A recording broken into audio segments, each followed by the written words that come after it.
Today we have studied a new topic, combined translational plus rotational motion.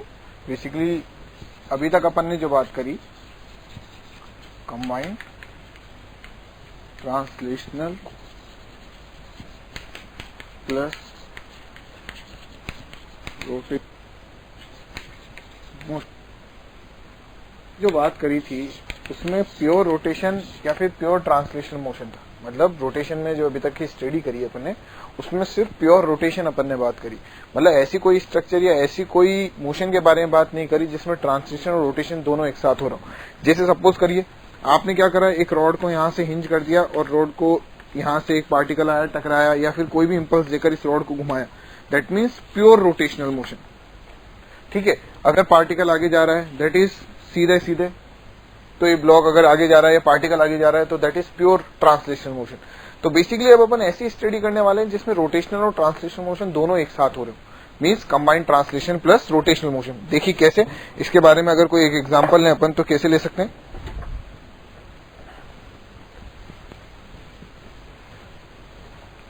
ये suppose करिए कि अपनी cycle या कोई अपना कोई भी व्हीकल है, उसका जो टायर होता है वो टायर कैसे करता है, वो ओमेगा से घूम भी रहा होता है और वी से आगे चल भी रहा होता है। मींस जो अगर आप साइकिल के स्पोक्स जहां पे बंधे हुए होते हैं उस सेंटर को देखें तो वो सेंटर ऐसा लगता है कि जैसे आगे जा रहा है, लेकिन उस सेंटर के अबाउट जो स्पोक्स होते हैं वो सर्कुलर मूव करते होते हैं। मींस साइकिल का पहिया आगे भी जा रहा है और घूम भी रहा है। That means combined translational plus rotational motion.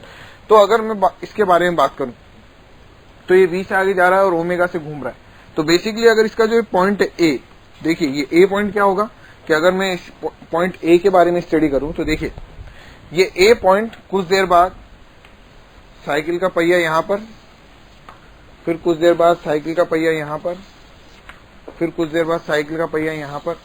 तो बेसिकली अगर अपन बात करें तो देखिए ये जो ए पॉइंट है, ये ए पॉइंट कुछ देर बाद यहां पर, कुछ देर बाद ऊपर, फिर अगेन कुछ देर बाद यहां पर और अगेन फिर नीचे। तो अगर इस ए का मोशन देखा जाए तो देखिए ए का मोशन कैसा हो रहा है। तो ये जो मोशन होता है ए का, ये होता है साइक्लोइड। साइक्लोइड की स्टडी अपने सिलेबस में है नहीं, साइक्लोइड अपन पढ़ते भी नहीं मैथमेटिक्स में। तो बेसिकली जो साइक्लोइड है इसकी स्टडी करना बहुत मुश्किल हो रहा है ग्राउंड फ्रेम से। अगर ग्राउंड फ्रेम से देखें तो ए पहले यहाँ पर, कुछ देर बाद यहाँ पे, फिर ऊपर, फिर अगेन नीचे और कुछ देर बाद क्या आ जाएगा नीचे। तो बेसिकली जो साइक्लोइड का मोशन है, जो पार्टिकल ए का जो मोशन है साइक्लोइड है, उसकी स्टडी करना हमारे लिए ग्राउंड फ्रेम से बहुत मतलब थोड़ा इजी नहीं है। तो बेसिकली अपन क्या बोल रहे हैं कि यार कि जो ए है अगर हम इसके सेंटर पे बैठ जाएं, जो सेंटर ऑफ मास है इसका, सेंटर ऑफ मास, इस सेंटर ऑफ मास पर अगर अपन बैठ जाएं तो ए कैसा करता हुआ दिखाई देगा, सिर्फ गोल गोल घूम रहा है। मतलब अगर सेंटर पे बैठ जाएं, साइकिल का जो सेंटर है जहां पे स्पोक्स मिले हुए हैं उस पर अगर देखें तो पूरा टायर सिर्फ घूमता हुआ दिखाई दे रहा है, हमें आगे चलता हुआ दिखाई नहीं देगा। तो मतलब हमारी स्टडी सेंटर ऑफ मास से करना बहुत इजी हो जाती है। मीन सेंटर ऑफ मास के फ्रेम में ये ए सर्कुलर मोशन कर रहा है या प्योर रोटेशन मोशन कर रहा है, ठीक है। जबकि ग्राउंड फ्रेम से देख रहे हैं तो ए का ही मोशन साइक्लोइड आ रहा है। तो हमने हमारी स्टडी को इजी करने के लिए जो कंबाइंड ट्रांसलेशनल और रोटेशनल मोशन है उसको दो पार्ट्स में ब्रेक कर दिया, pure rotation with respect to centre of mass and study of centre of mass. मतलब जो कंबाइंड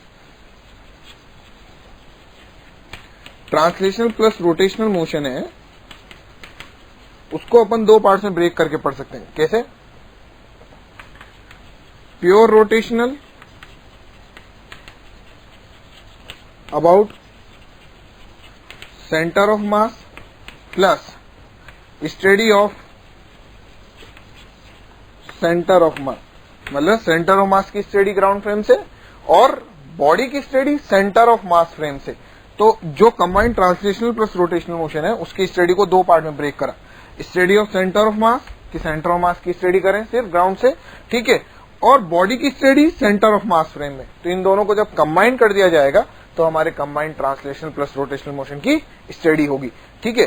तो वही अपन करने वाले। तो अब इसमें सबसे पहले देखिए बात करते हैं अपन क्या कि वेलोसिटी कैसे लिखी जाती है किसी भी पार्टिकल की, और एक्सेलरेशन कैसे लिखा जाता है, एंगुलर मोमेंटम, काइनेटिक एनर्जी, ये सब पहले अपन कुछ टर्मिनोलॉजी इसकी पढ़ लेते हैं कि कैसे कोई भी टर्म लिखी जाती है या कोई भी कॉन्सेप्ट लिखा जाता है सिस्टम के लिए, काइनेटिक एनर्जी वगैरह।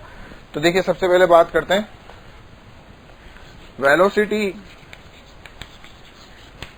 In combined translational plus rotational motion.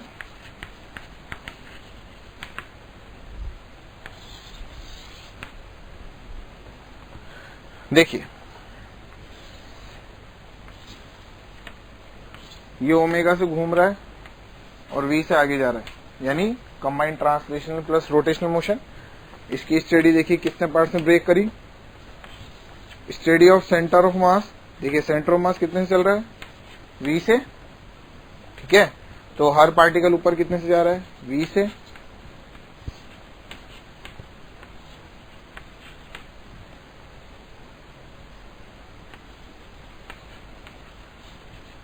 Plus with respect to centre of mass particle क्या कर रहे हैं, घूम रहे हैं सिर्फ कितने से, ओमेगा से।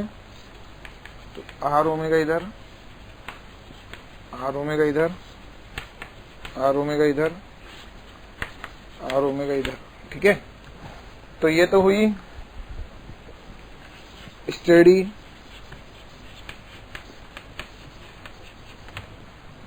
और ये हुई study with respect to centre of mass. मतलब मैं क्या लिख सकता हूं, velocity of particle with respect to centre of mass is equal to velocity of particle minus velocity of particle with respect to ground minus velocity of centre of mass with respect to ground. तो velocity of particle with respect to ground is velocity of particle with respect to centre of mass plus velocity of centre of mass, ठीक है। तो अगर मैं इसी का इनका जो कंबाइंड डायग्राम बनाऊं तो देखिए कंबाइंड डायग्राम क्या बनेगा कि यहां पर जो पार्टिकल है उसकी स्पीड कितनी, v प्लस आर ओमेगा, यहाँ वाले पार्टिकल की v आगे और आर ओमेगा पीछे, यानी कुछ इधर, इसकी आर ओमेगा पीछे और v आगे, और इसकी आर ओमेगा ऊपर और v आगे, ठीक है। तो ये हुआ velocity of the particle in combined translational plus rotational motion, ठीक है। इसको लिख लीजिए।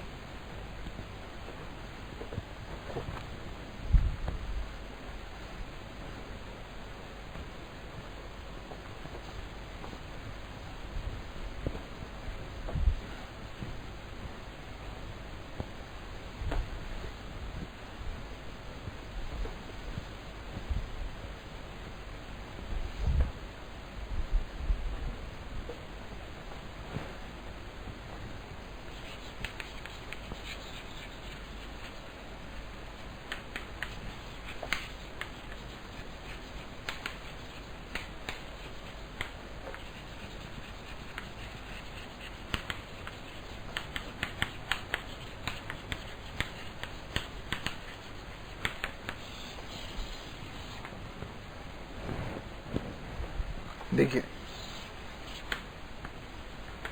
ए से आगे और अल्फा अगर हो तो पार्टिकल के पास देखिए अपन क्या लिख सकते हैं, acceleration of particle with respect to centre of mass, acceleration of particle with respect to ground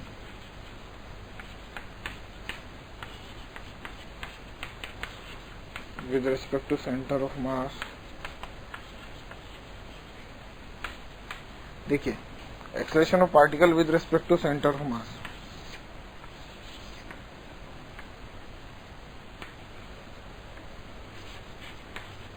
A radial और a tangential, a tangential, a radial, a tangential, a radial, a tangential, a radial, ठीक है। और acceleration of centre of mass is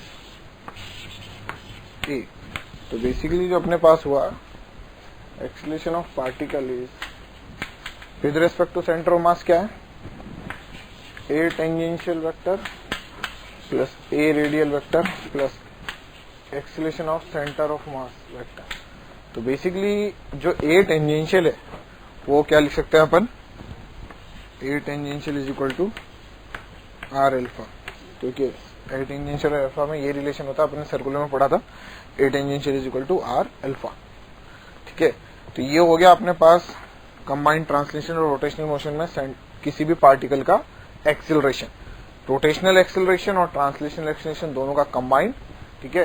तो rotation मतलब with respect to centre of mass क्या है, circular motion. तो circular में दो एक्सेलरेशन होते हैं, रेडियल और टेंजेंशियल, और सेंटर ऑफ मास का एक्सेलरेशन कितना है, ए या एसीओ है, जो भी लिखना है उनको, ठीक है।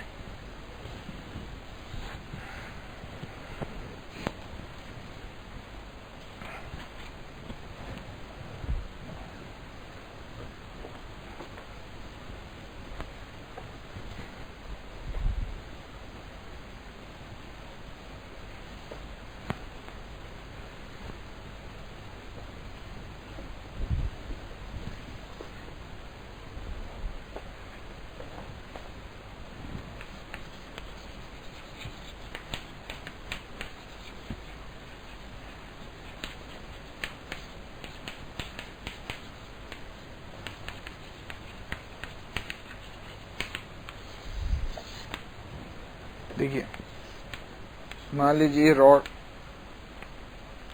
सेंटर ऑफ मास के अबाउट ओमेगा से घूम रही है और वी से आगे जा रही है। जो काइनेटिक एनर्जी होगी सिस्टम की, kinetic energy of the system is half M V C M square plus half I omega square, means I is with respect to centre of mass, जिस भी पॉइंट के अबाउट बॉडी मूव कर रही है, ठीक है। तो ये सेंटर ऑफ मास इसका। तो kinetic energy of the system is kinetic energy of the centre of mass, centre of mass से लिखी, और kinetic energy with respect to centre of mass, ठीक है। तो सेम एंगुलर मोमेंटम भी ऐसे लिखा जाता है।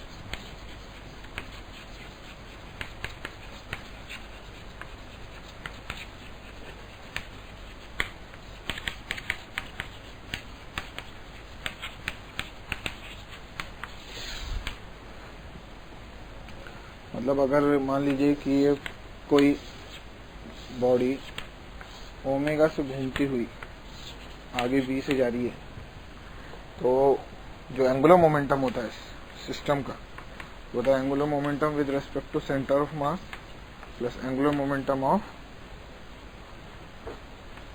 With respect to centre of mass, angular momentum of centre of mass. मतलब अगर मैं मान लीजिए इस पॉइंट के अबाउट, ए के अबाउट, ये रेडियस मान लेते हैं आर है, मास मान लेते हैं एम है, तो एंगुलर मोमेंटम लिखना चाहूँ इस बॉडी का, तो क्या लिखूंगा, with respect to centre of mass is I omega, किधर, अंदर की तरफ, दैट मीन्स क्रॉस, प्लस जो आर क्रॉस वी है वो भी अंदर, यानी एम आर वी क्रॉस, ठीक है। तो इस एग्जांपल का एंगुलर मोमेंटम हो गया with respect to centre of mass plus angular momentum of about centre of mass, ठीक है।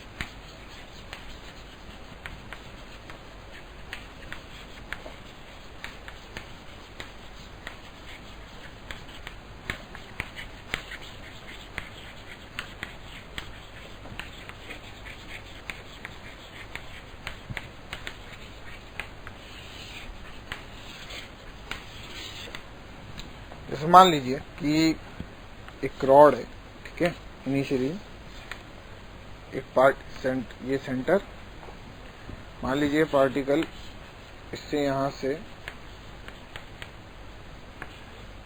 L1 डिस्टेंस पे ये स्मॉल है, और ये मान लीजिए कैपिटल है, टोटल लेंथ कितनी है, L मान लेते हैं। L1 डिस्टेंस पे पार्टिकल इससे आकर टकराया, कोलिजन का E की वैल्यू कितनी है, E, ठीक है। तो कोलिजन के बाद जो ये बॉडी है रॉड, ये फ्री है रोटेट करने के लिए, मीन्स ये ऐसे हॉरिजॉन्टल प्लेन पे रखी हुई है, ये पार्टिकल आया, इससे टकराया, टकराने के बाद ये घूमते हुए आगे मूव कर रही है। तो अगर कोई बॉडी फ्री होती है घूमने के लिए, तो वो अपने सेंटर ऑफ मास के अबाउट ही फ्री घूमती है, ठीक है।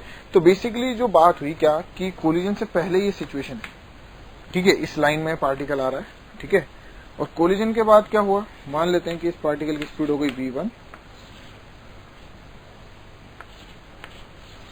रॉड घूमने लग गई ओमेगा से और आगे जाने लग गई v2 से, ठीक है।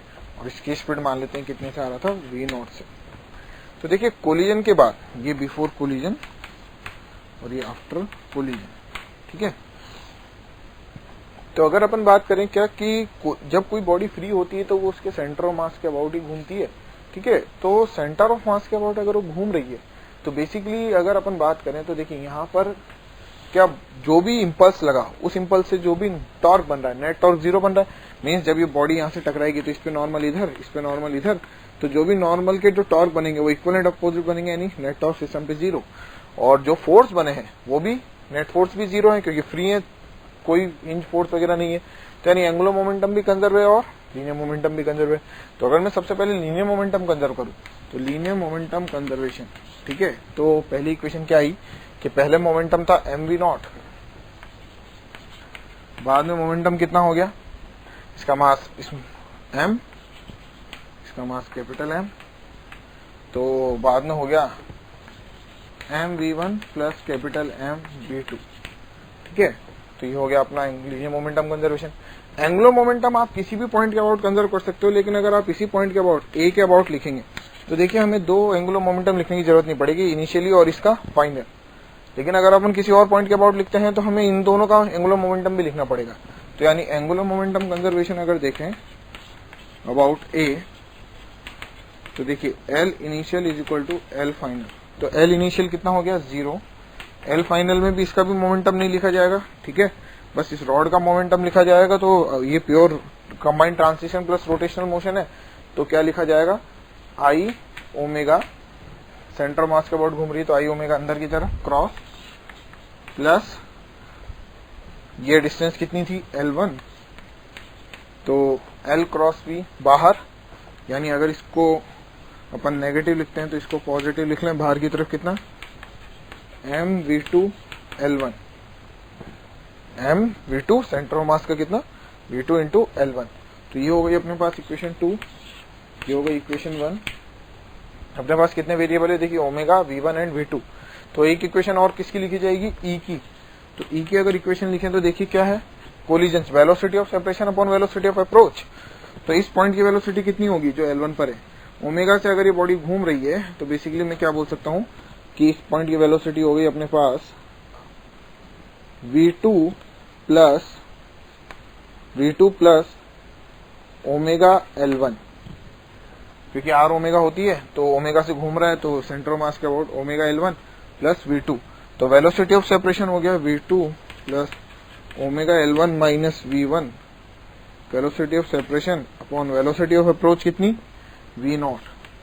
तो इक्वेशन थर्ड, 3 वेरिएबल 3 इक्वेशन क्या सॉल्व किए जा सकते हैं, लिख लीजिए इसको।